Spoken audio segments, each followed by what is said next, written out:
Welcome everyone to episode 2 of our Hispanic Heritage Month video series. This video series is focused on children's behavioral health and early childhood intervention. Today's topic is cultural identity in early childhood and behavioral health care. And we'll be diving into the role of cultural heritage in child development, addressing language barriers, mental health stigma in Hispanic communities, and much more. I'm excited to introduce our panel, Hannah Zertuche, Oscar Montoya, Sandra Leal-Hernandez, and Nicole Prince. Thank you all for joining us.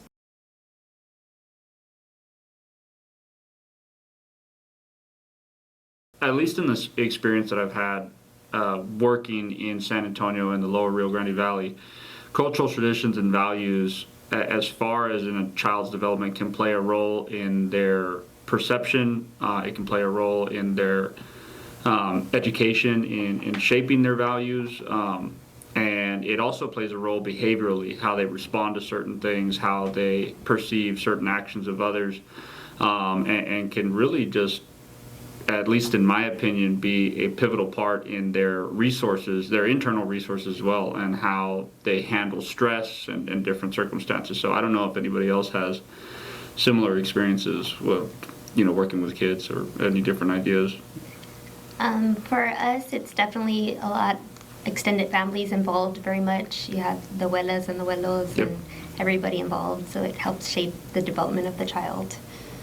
I think it gives the impression that a child, it takes a team to raise a child. The Hispanic culture brings that out. There's not just mom and dad, everybody's incorporated, and I think a child is learning that as they go along, and making sure they don't lose what, grandma's teaching, grandpa's and that kind, they carry that on.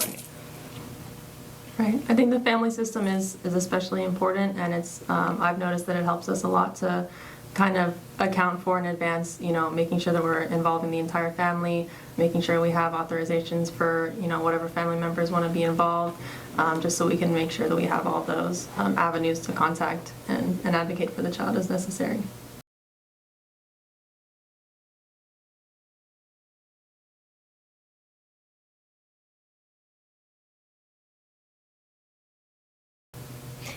So one of the things we have to be really careful with is always respecting their beliefs and their cultural, and not imposing our beliefs on them, but also working with how they are raising this child, but incorporating strategies that would also help the child and being respectful.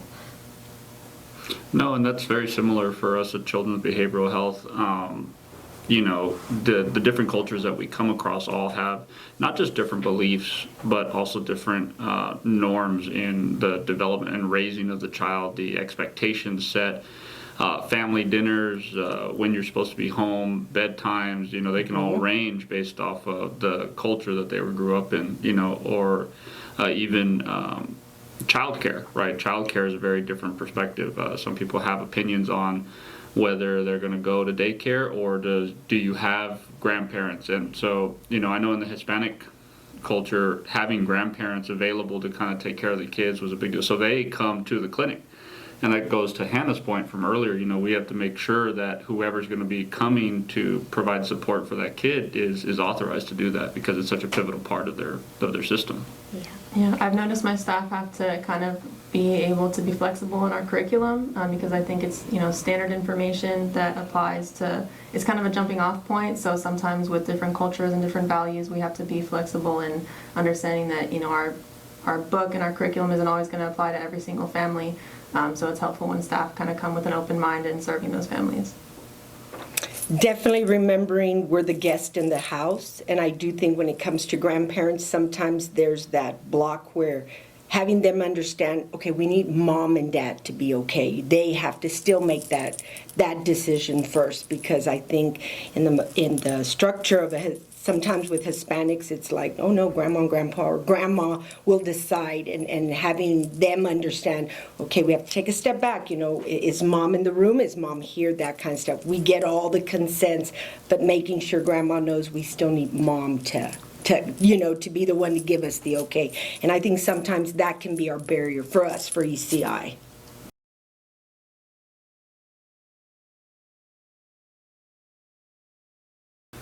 I mean, we can run into so many there at the clinic, especially because the clinic has and pretty much any part of healthcare can have limited resources. You can never account for how many bilingual or Spanish-speaking employees you're going to have, and so for us, it's always almost a point of hesitation for a lot of our staff they've got to mentally prepare. I'm going to take on a Spanish-speaking family when I don't speak, and even if I have the interpreter there, you have the possibility of outages, you have the possibility of the sound not coming through, and so there's a lot of apprehension and anxiety, I think, that goes into having staff that don't speak Spanish, but having the need to address that, and I can only imagine what the family feels when that happens.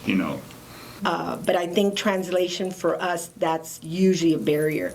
Making sure, even who I translate for, making sure like, okay, did you tell the family exactly what I said? Because we kind of shorten it, you're just, oh yeah, that's what they said. And it kind of that confusion, and making sure the family still feels like, yes, they got heard, as well as our staff. Like, yes, that's what I'm trying to say. Just going back to the limited resources, I've been usually the only bilingual speaking therapist like off and on for like a couple of years now. There's a lot of risk involved from the family's perspective also, that to your point, right, they're trusting that you're going to be able to deliver that message, and so the anxiety is probably felt in the entirety of the session, right? Definitely. Leading up to it, in the middle of it, and so that's just something that I think it's really important that people kind of understand when you are speaking with someone and there's a language barrier. Even if you have a translator, there's a level of risk, there's a level of uncertainty. Are you going to be heard in a field where being heard is what we're trying Is key, to do? exactly. Yeah, it's like the key part. I think building that rapport early on is key for our success. Because if a family trusts our staff, then we're good. Right. Another big challenge that I've noticed in our outpatient clinic is families that are coming in as walk-ins. Essentially, since we have to schedule those in-person interpreter appointments in advance, it's a lot better when the person is there. They can kind of communicate face-to-face. So we'll tend to be limited to putting those walk-ins with just our Spanish-speaking care managers. So if there's not one of those available, then we don't have that opportunity to make them more comfortable. Because like I said, you have to schedule in advance, and it depends on how soon it's going to be based on the availability. So that's something that we have to kind of pull together as a team to work through as well.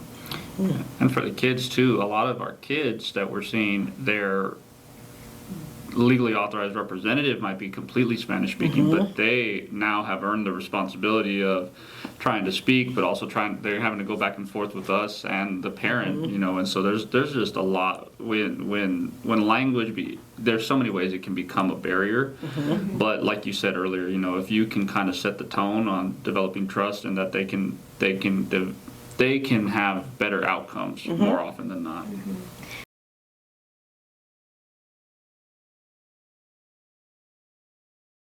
I think traditionally it's always been thought of that Hispanic communities tend to, that just the stigma alone, right? That there was a stigma that mental health problems were a problem and something that you did not speak about. You did not want to potentially bring shame on the family. But I think it's important to note that, generationally as we've grown, I've seen that decrease. There's definitely more expansion happening, but it just depends circumstantially, right? Sometimes a child is being raised by a grandparent who might still kind of have that perception.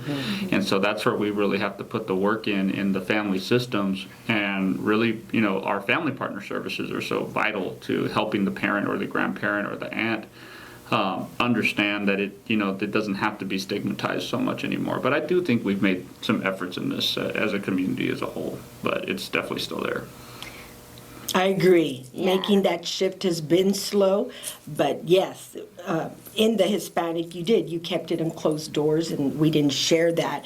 I think it was a personal thing. They would see it more like, oh, it's something we did, and you didn't share that with the community. And I think it's important getting these community programs that help for them to open more doors for them. With the little ones, the thing is a lot of times the family will be like, oh no, it's okay, we can wait. They don't need services. It's like a wait and see. Yeah, I've noticed it in all cultures really, but particularly in Hispanic cultures, because there's that cultural stigma behind it. that, we'll have parents come in and say, well, they're not really mentally ill, like someone sent us here, but it's not that they have a mental health disorder, like they're kind of overreacting. The parent just doesn't really understand really what, mental health is. So education becomes super important in kind of explaining, this is where we're at, this is what this means, and this is how you can help. And here are the dangers and the potential consequences if you ignore it, because we want to get their investment in helping their child as well. Yeah, so oftentimes what the actual barrier is that it creates a issue in early access to care for the child is what I think really happens the most, kind of that wait and see. They might just be overreacting, because they're waiting for things to get to a point where then they can't turn back, and I think that's probably our biggest barrier is that stigma creates the prevention from early intervention. They get in their own way. I think they get in their own way, unfortunately.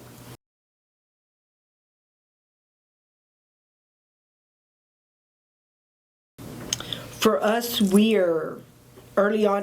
This is about your child. This is what we represent, and for your child to succeed it shows the family will succeed. We are upfront. We don't deal with any of that. We're here just to help the family as a whole. So, and again, I think it goes back to just building that trust with the family, because when they're undocumented, their fear is great. And I think we have to go in and be compassionate to that and listen to that. We're not just, I don't do that and let's move forward. It's hearing their fears and giving them value, and then letting them know what our role is. What am I really here to do for you? No, absolutely, and I think you said it right on the nail on both points, right? That you have to kind of meet them where they're at. Yes, their child may need access to care. We can see that, but the severity of what could happen, of their fears, is so overwhelming that you have to take that into consideration, and kind of not come from a point of judgment, and really try to be understanding, and then also provide the resources to kind of let them empower them to say, you know what, you've got here's some ways that if you're not ready for this, here's at least what we can help you with, because it is scary. For sure. A couple weeks ago, I actually got a call from a representative from a different organization that works with migrant families and undocumented children, and just asking, is it even worth going to the center? Like, should I even start this process? Because if they're undocumented, how does that work? And enrollment specifically said, it's not an issue. We want to work with them. We want to make sure that they get the services they need. So I think that's important to just make sure people are aware that we're here to help in whatever way we can. We're not trying to to cause any harm. We just want to do the best that we can.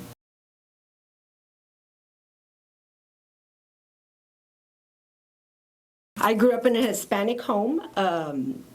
Grandmas mostly were around. We did family vacations were with grandmas, with our extended family.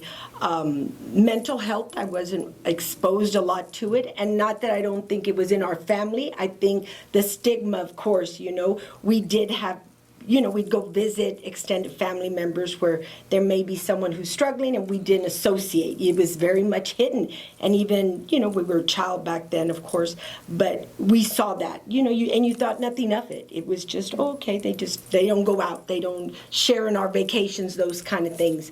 I do think it's a shift. I don't think it was right the way, but I think they didn't know any different. That's just kind of became the norm. And for Hispanics, I think family culture is so strong that you don't extend that out, and I think it becomes a reflection of the family. Again, not that that's the right thing, but I think that's just how you grew up thinking, okay, it's just, if it's a problem, it's our problem. It's not a problem to share. We have to solve it, type of thing. So that was more our experience, what I saw is in a Hispanic home. Yeah. It was fairly similar. I mean, I grew up in the Valley too, right? And so one of the things I remember is, whenever me or my friends, would look for somebody to kind of talk to, we went to the school counselor, and the school counselors, they tried their hardest, but most of their job was geared towards your attendance and your academics and everything like that. And so whenever they were presented with problems, they felt lost. They didn't know kind of how to help. And, so you went back to your family, and so I grew up in a house where we ended up moving in with my grandparents to help them out, and we lived right across the street from my uncle, And so we were all right across the street. So every weekend there was about 10 of us at my grandparents' house. And so there, for some families, there may not have been as much need because there was such a connection. But like you said, right, if you don't know any better, I definitely think that there were some things that were happening within my family and myself that maybe just did not get talked about because, it was just part of part of the deal. Yeah, for me, so I'm from here, but my mom was raised in the Valley and my grandparents still live there, so I was, in the Valley a lot. And I think my mom kind of grew away from that, from some of the more negative aspects of Hispanic culture, like, saying mental health doesn't exist, things like that. But I still see it to this day, especially in my grandparents, those family values, family importance. All of my extended family still lives in the Valley in the same city all together, literally on the same street. They all built houses next to each other. Yeah, my great grandma paid for one of my grandma's houses because she was like, well, we don't want you to be far, so here you go, just take this house.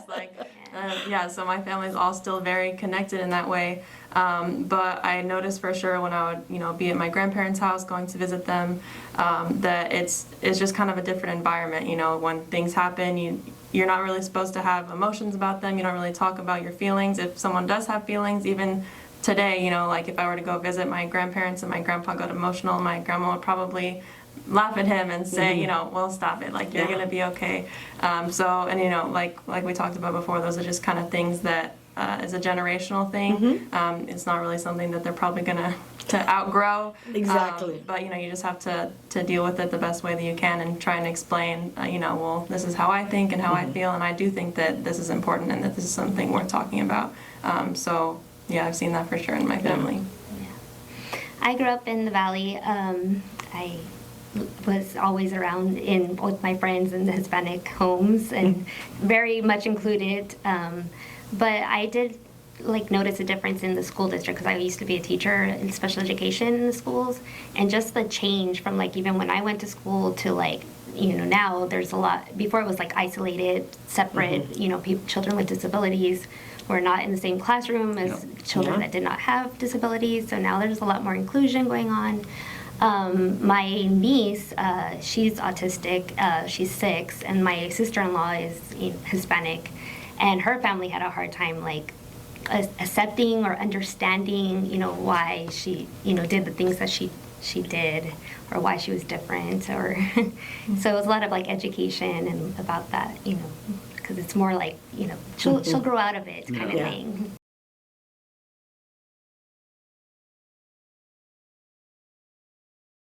I think one of our biggest challenges is just that the community knows about our program, especially the Hispanic community. It's kind of getting the word out there that these resources are available and it's beneficial to children who are struggling with language or developmental delays.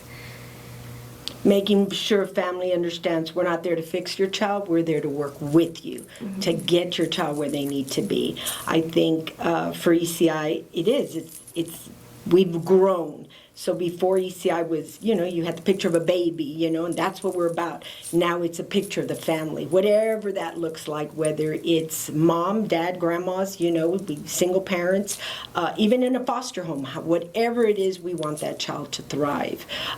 So I think, for ECI, we've grown as a program, but just making sure what people know about ECI is exactly what ECI offers. I think at the end of the day, it's so important to ensure that all members of the family system have that personal investment. So, as applicable based on their age. If they're too little, then maybe they won't understand as much. But for the most part, the child needs to understand, this is my goal, what do I want, and why do I want to be here and need to be here?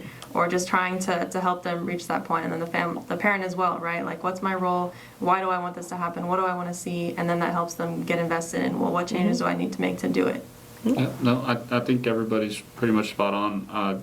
We are San Antonio's best kept secret. Exactly. I keep hearing that, right? Exactly. And so I think we've also grown in our model at CBH with the inclusion of family partners. We're not just addressing the child's behaviors and their, and providing medications. We're also working on the education and support of the family, because it can, the child is going to need that support, right, that we can provide, but it does not come without stress on the parents, right? Whether it's because they're having to miss work because of appointments, or they're having to go pull them out of school and they get or they're just concerned about their child's well-being. It comes with stress. And so, even though we are CBH, I think kind of like you said, we model the entire family and want to provide those services. So, and being in San Antonio, which is largely Hispanic, I think it really relays to the community's, strengths, and and that we can be a part of that is awesome.